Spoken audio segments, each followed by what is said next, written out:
Go ahead. Okay, so dealing in truth. So it took me 5 days to respond back to a friend of mine on the text. And like my first words on the text were hi, so-and-so, I'm sorry it's taken me so long to respond to you. Holy Spirit immediately convicts me and says, are you really sorry? Are you really sorry for prioritizing your time the way that you prioritized it? Are you sorry that you were living your life the way I was leading you to live it for the last 5 days? This is your first opportunity to get back to her? And I was like, whoa. But that wasn't dealing in truth. That was just the normal.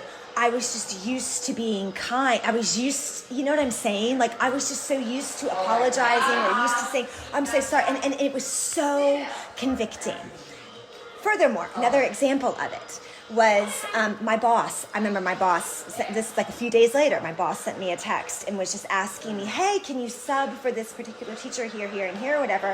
And I knew that I couldn't. And so as I was texting out the message, I said, unfortunately, I'm not available. Again, the Holy Spirit spoke to me and said, is it unfortunate that you're not available here? Is it unfortunate that you're committed elsewhere where I want you to be committed instead of doing what she wants you to do? That's not unfortunate. So don't communicate, it's semantics, but at the center, it's the truth of the matter. Versus the appearance. And that was the first thing. Like that was the launching pad of the difference between appearance and what is true. And the first directive he gave me is you must deal in truth, Wendy. You must see things as they are, not as you want them, not as you think, not sugarcoating, not being cruel or mean or judgmental in what you see, but you have to see things according to the truth. You have to be able to say, well, this is true and this isn't, or this is good and this is evil, or, this I'm responding to an expectation rather than to the leading of the Lord. I'm responding to a definition of what someone or society has placed on me rather than what the Lord is saying.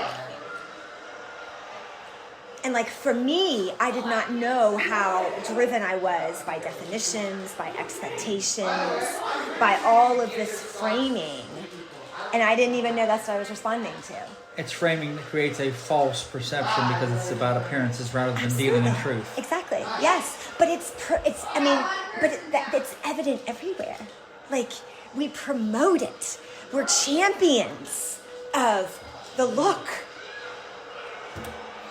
But that's not, the kingdom is in us. So how much are we walking in the kingdom really if we're not dealing in truth? And again, there's a place to commit. We have to speak the truth in love. We have to, but calling something, I just have a different perspective now of it's okay to say hard things that are true if I'm not doing it to point the finger or condemn. It's okay to say hard things that are true if I'm not out to punish or condemn. I'm just out to deal in truth so that we can get free, because that's the only way we're going to get free. We have to be able to see things for what they are. And that has hit every area of my life. Yeah. Another example. A couple years after that, I was up at Moravian Falls. I was I did the original Spontaneous with Susie and Don Potter and all of them in 2016, where I was gone for 2 weeks. Yeah. They had a reunion 2 years later in the fall of 2018.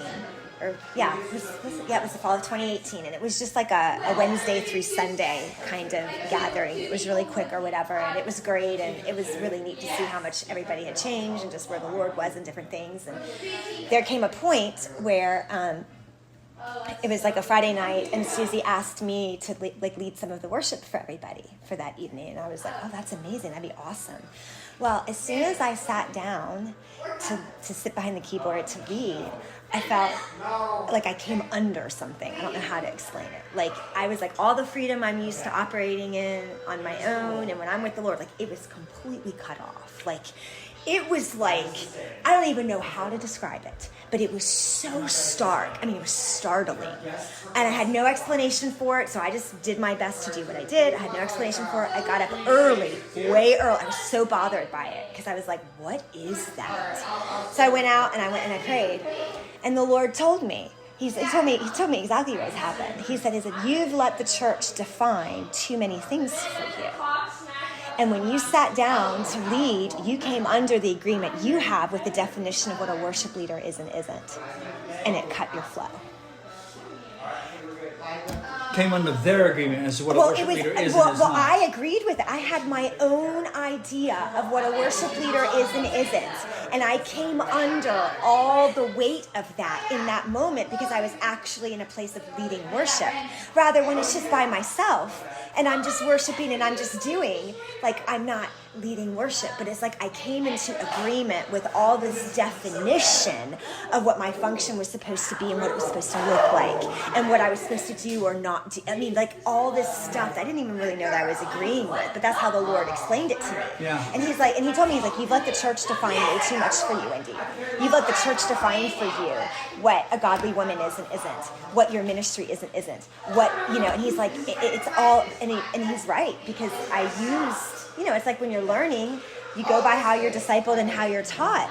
But it's like realizing that God's definition of things, I think in most situations, is radically different than how we've defined it. And again, truth versus appearance. And it's not to say that there isn't some truth in these definitions, or maybe some of those definitions apply to some people. That doesn't mean that they apply to me. And if I just automatically, you know, then I'm going to be affected by it. My word. My. So, yeah. Anyway. It sounds like something that the Lord was dealing with Nick on and with me as well, because, you know, I was concerned, like you said, talking about the appearance thing, I was concerned with how I was going to appear to him, whether or not what I was coming across as is too harsh. And it was just like, no, he needed to hear this. And after he heard it,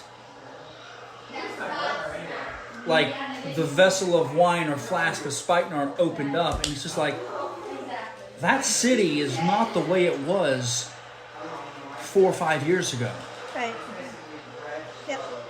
And the thing that I've found too is when you're dealing in truth, there really is a place of humility and grace automatically, because what I found is even if I say something hard and maybe it came across poorly or maybe it was received poorly, there's still an opportunity to work within that. Like if I did come across as too harsh or too hard, I have no problem apologizing for my delivery in that. Like, because I know the desire of my heart. You know, and sometimes we don't like, you know, the expression is not yet in agreement with the reality of what's going on in our heart. And so I understand that. And like, I also understand, you know, even like with David, like, you know, because he knows my heart and he knows that I'm after his good, even if I don't communicate it well, like he gives me all the grace in the world because he knows I am after his good. And so even if I'm angry or I communicate it poorly, he gives room. Now, he didn't always do that because he's had to learn that he can trust me, and he's had to learn that I'm really after his good. And I'm not someone who's there trying to, you know, so it's, yeah. But unlike what happened in other situations when he was growing up. Yeah. Yep.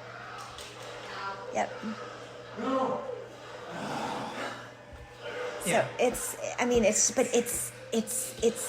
been quite, and it still is quite the journey, like, you know. And it was fun because Pam and I would talk about this when we would get together.